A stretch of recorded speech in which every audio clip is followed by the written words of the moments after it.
多謝 Eric 老師點醒咗我。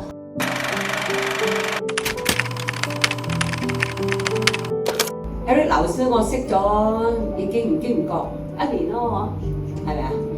嗰個真係 pure 廣府人嚟嘅，咁華語係老師講得咁好都好啊，我都係 half pass 啫，所以變咗又聽又抄又 scan 乜都要用齊。但係咧，我覺得咧，我冇點樣講啊，用盡咩方法都唔係問題，最緊要我係好學嘅人。我覺得我今日咧，應該講我呢2日嘅課程，我覺得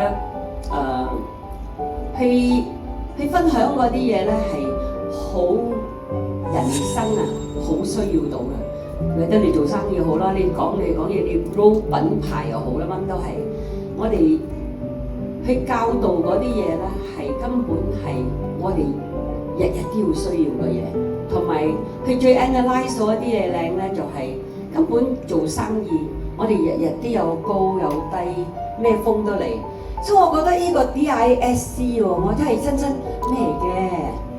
所以有時咧，我覺得我哋做人呢個 course 個教成我哋可以應該係就算係 I 需要到變到 S， 我翻到屋企我會變 S 㗎。有時我同我個先生，我先生係 C 嚟嘅。我啱啱學開呢個過程，我覺得我應該係點樣對佢？我會覺得 from now onwards， 我好開心咧，我可以 celebrate 到42週年，同一個對方同我真係撞到嘭嘭聲㗎。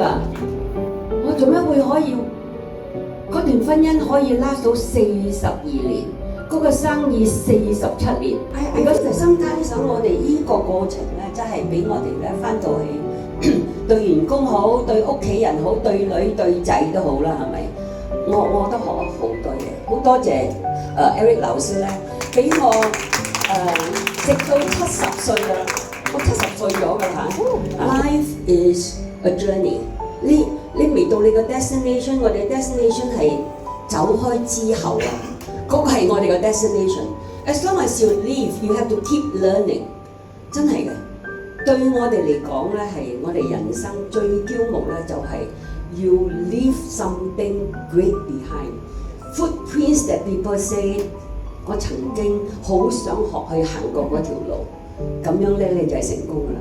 So Eric 老師咧教我哋咧，呢啲過程咧係咪係有時我哋日日都行緊呢條路，但係我哋冇人點醒。所以我呢2日嚟，多謝 Eric 老師點醒咗我，多謝。